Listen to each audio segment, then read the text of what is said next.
మీ ఇంట్లో మొదటి కోటీశ్వరుడు మీరే అవ్వాలనుకుంటున్నారా? ఈ ఫైనాన్షియల్ వెబినార్ లో ఇప్పుడే జాయిన్ అవ్వండి.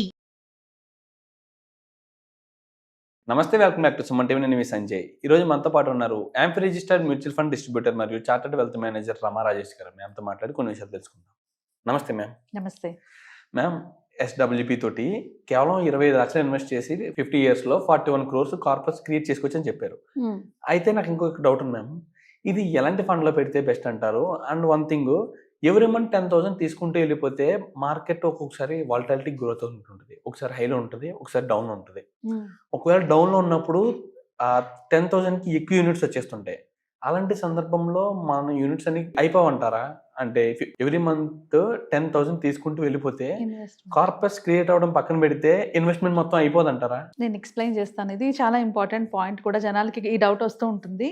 సో ఇక్కడ నేను ఒక నార్మల్ పర్ఫార్మింగ్ ఫండ్ తీసుకున్నాను. దానికన్నా ముందు నేను ఎప్పుడైనా ఎస్డబ్ల్యూపీ చేసేటప్పుడు అది ఒక లాంగ్ టర్మ్ ప్రాసెస్ అని గుర్తుపెట్టుకోవాలి. More than 7 to 9 years invest చేసే ఉద్దేశం ఉన్నప్పుడే ఎస్డబ్ల్యూపీలో పెట్టుకోవాలి.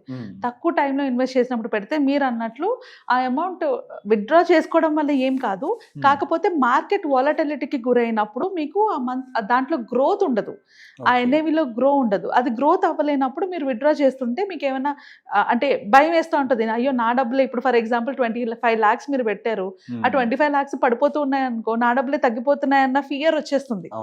సో అందుకే లాస్ట్ వీడియోలో మనం చెప్పుకున్నట్టు first and most important rule ఏంటి అంటే ఐదర్ 4% విత్డ్రా చేయాలి, లేదా 4+2 అంటే 6% వరకు విత్డ్రా చేయాలి. అండ్ ఒక్కొక్కసారి మార్కెట్ 6% కన్నా తక్కువ పడిపోతుంది, లాస్లో కూడా వెళ్ళిపోతూ ఉంటుంది. సో అలాంటప్పుడు మీ యూనిట్స్ నుంచి కట్ అవుతూ ఉంటాయి.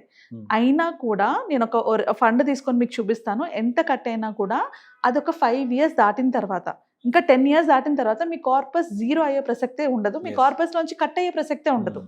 ఎందుకంటే ఎస్డబ్ల్యూపీ లాంగ్ టర్మ్ లోని ఎక్కువ గ్రో అవుతూ ఉంటుంది షార్టర్ టర్మ్ కన్నా. సో ఒక ఫండ్ తీసుకొని నీకు ఎక్స్ప్లెయిన్ చేస్తే అర్థమవుతుంది.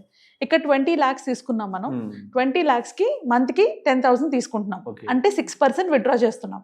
సో ఈ ఫండ్ లోని మనకు వచ్చిన రిటర్న్స్ ఎంత? ఈ ఫండ్ 2014 నుంచి 12.19% రిటర్న్ వచ్చింది. అండ్ మనం 6% తీసుకున్నాం. ఓకే, సో టోటల్ విత్డ్రా 10 ఏళ్ళలో మనం ఎంత తీసుకున్నాం? 11,60,000 తీసుకున్నాం. అంత తీసుకోగా కూడా ఫండ్ వాల్యూ ఎంత ఉంది? 39 లక్షలు ఉంది. ఇదన్నీ 10 yearsలో. ఇదే 10 yearsలోని మనం 20 lakhs మనం కనుక ఎఫ్డీలో పెడితే అది 40 lakhs అయినా కూడా మీకు టోటల్ అమౌంట్ 40 lakhs అవుతుంది. ఇక్కడ 50 lakhs అయింది. సో ఇప్పుడు స్టార్టింగ్ లో 2014 లోని ఈ పర్టికులర్ ఫండ్ యొక్క, అండ్ మళ్ళీ చెప్తున్నాను, ఈ ఫండ్ నేను రికమెండ్ చేయట్లేదు. ఏదైనా మ్యూచువల్ ఫండ్ లోని ఇన్వెస్ట్ చేసుకునే ముందు మార్కెట్ ని డాక్యుమెంట్స్ ని కేర్ఫుల్ గా చదివి ఇన్వెస్ట్ చేసుకోవాలి, సరేనా? సో ఇది ఎన్ఏవి 17 రూపీస్ అన్నమాట, 17.6 ఉంది దీని ఎన్ఏవి. సో 20 లక్షలకి ఎంత వచ్చాయి? ఎన్ని యూనిట్స్ వచ్చాయి? యూనిట్ వాల్యూ 17.68 ఉంది. సో మనకి వచ్చిన యూనిట్స్ ఇవి. అండ్ నెక్స్ట్ మంత్ నుంచి మనం 10,000 తీసుకోవడం స్టార్ట్ చేసాం. సో మనకు వచ్చిన యూనిట్స్ 11,311 అంటే 1,13,000 యూనిట్స్ వస్తే, నెక్స్ట్ మంత్కి వచ్చేటప్పటికి 1,12,000 యూనిట్స్ అయిపోయి, అంటే 1000 యూనిట్స్ వెళ్ళిపోయాయి, రైట్? ఇక్కడ 10,000కి అన్ని యూనిట్స్ మనం సేవ్ చేసాం. అలా కిందకి వెళ్ళే కొద్దీ అబ్జర్వ్ చేస్తుంటే అట్లానే, అంటే 2004 నుంచి 2016 వరకు కూడా పెద్దగా పెరగలేదు. ఇక్కడ మీ వాల్యూ ఎంత పడిపోయింది? 20 lakhs కాస్త 18 lakhs వరకు వచ్చేసింది వాల్యూ. అయినా కూడా ఇర్రెస్పెక్టివ్ మార్కెట్ పడినా పడకపోయినా మీరు తీసుకుంటూ వెళ్తూనే ఉన్నారు. దెన్ 2 years తర్వాత గ్రోత్ స్టార్ట్ అయింది, అంటే థర్డ్ ఇయర్లోంచి గ్రోత్ కనిపించింది. సో 2016కి లోయెస్ట్ అంటే 17 లక్షలకు వెళ్ళిపోయింది. మీరు ఇన్వెస్ట్ చేసిన అమౌంట్ 3 లక్షల లాస్లో మీకు చూపిస్తుంది. ఎందుకంటే ఇక్కడ మార్కెట్ పడిపోయింది, మీరు పెట్టిన ఎన్ఏవి కన్నా ఎన్ఏవి తగ్గిపోవడం వల్ల మీ యూనిట్స్ సేల్ అయిపోయాయి.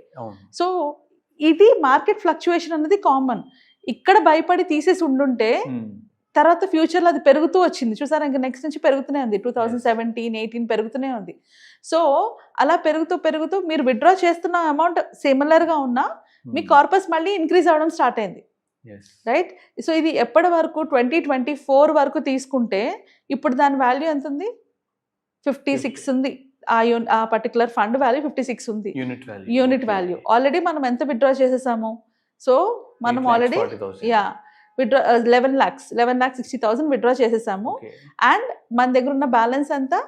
39 lakhs ఉంది. 22,000 yes. సో ఇక్కడ ఏం జరిగింది, ఓవర్ 10 years కనుక స్ట్రెచ్ లో చూసుకుంటే మనకి కార్పస్ పడడం అన్నది ఉండదు. మార్కెట్ కరెక్షన్స్ ఎన్ని వచ్చినా కూడా మీకు కార్పస్ పడడం అన్నది ఉండదు 10 years స్ట్రెచ్ లో చూసుకుంటే. Okay, ఇది ఇంకో ma'am, and one thing ma'am, ఈ ఫండ్ వచ్చేసి 12% కన్నా ఎక్కువ రిటర్న్ జనరేట్ చేసింది కాబట్టి ఓకే మ్యామ్.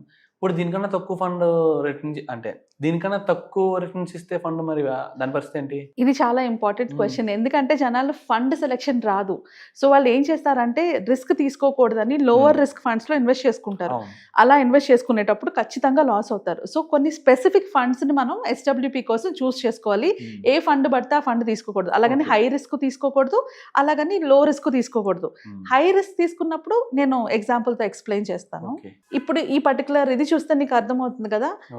అంటే ఇది ఒక రీసెర్చ్, వాల్యూ రీసెర్చ్ వాళ్ళు చేసిన రీసెర్చ్ లోని మ్యూచువల్ ఫండ్స్ లోని వాళ్ళు ఒక 4 types ఆఫ్ ఫండ్స్ ని తీసుకొని దాంట్లో కనుక వాళ్ళు ₹1,00,00,000 కనుక ఇన్వెస్ట్ చేస్తే అది ఎంత అయింది అని ఒక రీసెర్చ్ చేశారు. ఆ రీసెర్చ్ ప్రకారంగా అబ్జర్వ్ చేస్తే ఇక్కడ నేను క్లియర్ గా ఎక్స్ప్లెయిన్ చేశాను.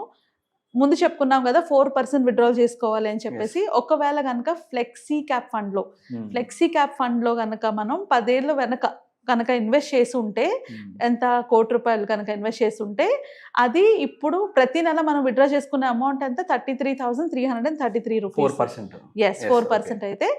అండ్ టోటల్ విత్డ్రాల్ చేసుకుంది 39 lakhs అయితే మనకు ఇప్పుడు రైట్ నౌ ఈ 10 ఏళ్ళలోని 2.62 crores కార్పస్ ఉండేది.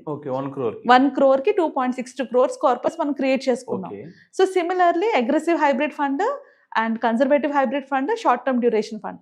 ఇక్కడ అబ్జర్వ్ చేస్తే అగ్రెసివ్ హైబ్రిడ్ ఫండ్ లోని మనకి 2.5 వచ్చింది. కన్జర్వేటివ్ హైబ్రిడ్ ఫండ్ లోని 1.61 వచ్చింది క్రోర్స్ విత్డ్రా చేసుకోగా. మిగతా అంతా సేమే, పర్సంటేజ్ చెప్తున్నాను. అదే షార్ట్ టర్మ్ డెట్ ఫండ్ తీసుకుంటే 1.34, అంటే దీంట్లో కూడా మనకి రిటర్న్స్ వచ్చాయి. కానీ ప్రాబ్లం ఎక్కడ జరుగుతుందంటే ఒకటి తక్కువ రిటర్న్స్ అయితే మన రిస్క్. ఇప్పుడు ఫ్లెక్సీ క్యాప్ లోని మన కార్పస్ డేంజర్ లో ఎన్నిసార్లు పడింది, ఈ గ్రాఫ్ చూపిస్తుంది మనకి. మన కార్పస్ ఫ్లెక్సీ క్యాప్ ఫండ్ లోని 3 times, అంటే మన పెట్టిన అమౌంట్ కన్నా తగ్గిపోవడం 3 times జరిగింది.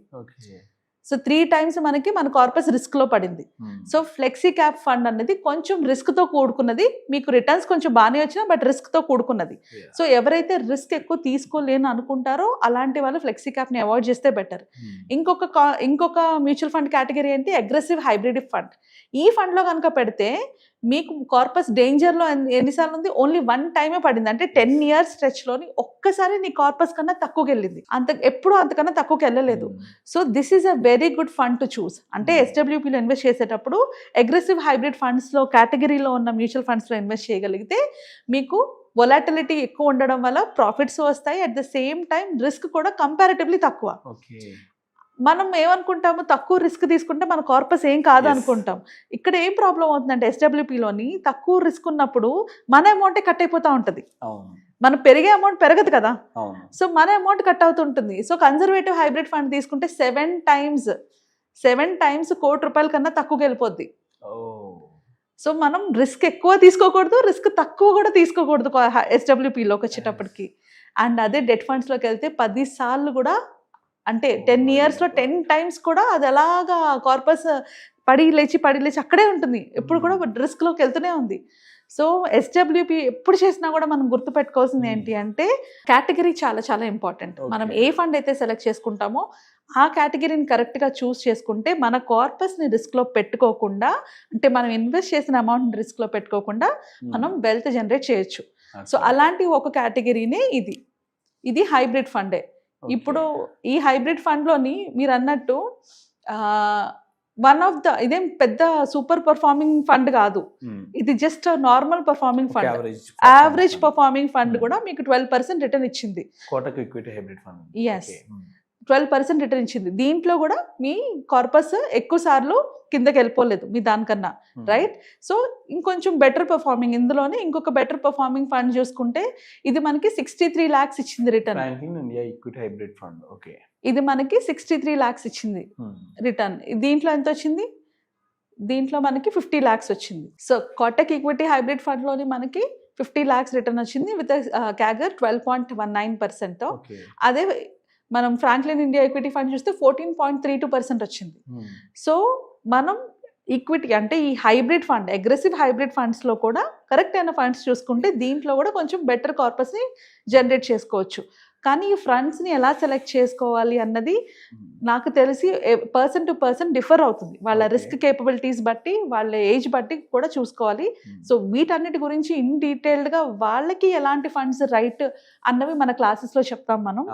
సో దట్ ఎవరికి కరెక్ట్ అయిన ఫండ్ వాళ్ళు చూస్ చేసుకొని, ఇప్పుడు నీ ఏజ్లో ఉన్న వాళ్ళకి ఫ్లెక్సీ క్యాప్ తీసుకున్నా పర్వాలేదు, ఎందుకంటే నీకు ఏజ్ చేతిలో ఎక్కువ ఉంది కాబట్టి.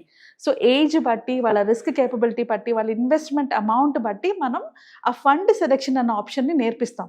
ఇది మన వెబినార్లో డీటెయిల్డ్గా క్యాలిక్యులేషన్స్తో పాటు నేర్పిస్తాము. సో ఎవరికైనా ఇన్వెస్ట్మెంట్స్ గురించి నేర్చుకోవాలన్నా, లేకపోతే వాళ్ళ మనీని 100% కంట్రోల్లో పెట్టుకొని ఎట్లాగా వాళ్ళ మనీతో మ్యాక్సిమం రిటర్న్స్ని తెచ్చుకోవాలన్నా కూడా మన వెబినార్ 7th నుంచి 9th జరిగే వెబినార్లో కనుక జాయిన్ అయితే అందులో డీటెయిల్డ్గా వాళ్ళ ఫైనాన్షియల్ ప్లానింగ్ వాళ్ళు చేసుకోగలుగుతారు. వాళ్ళకు ఒక ఫార్ములా కూడా వస్తుంది, ఎట్లా వాళ్ళు 1 crore కార్పస్ని క్రియేట్ చేసుకోగలరు అనేసి. Absolutely ma'am, thank you ma'am, thank you very much. And concept కూడా మీరు చెప్పింది చాలా బాగుంది. ఏ టైప్ ఆఫ్ కేటగిరీ ఫండ్ తీసుకుంటున్నాం ఎంత ముఖ్యం, అండ్ ఆ కేటగిరీలో ఎంత మంచి ఫండ్ తీసుకుంటున్నాం అన్నది కూడా అంతే ముఖ్యం. అండ్ అంతేకాకుండా రిస్క్ టేకింగ్ క్యాపబిలిటీ కూడా ఏజ్ని బట్టి తీసుకోవాలి. అవును. అండ్ మనం ఎంత క్యాపబుల్, మన ఏజ్ ఏంటి, మన ఇన్కమ్ ఏంటి, ఇవన్నీ కూడా క్యాలిక్యులేట్ చేసుకుని మనకి ఏది సెలెక్ట్ అంటే ఏది సెలెక్ట్ చేసుకుంటే బెస్ట్ రిటర్న్స్ ఇస్తుంది అండ్ రిస్క్ మోడరేషన్ కూడా తక్కువలో ఉంటుంది అని చూసుకుని ఇన్వెస్ట్ చేయాలంటారు. అవును. Absolutely. Thank you ma'am, thank you very much. Thank you.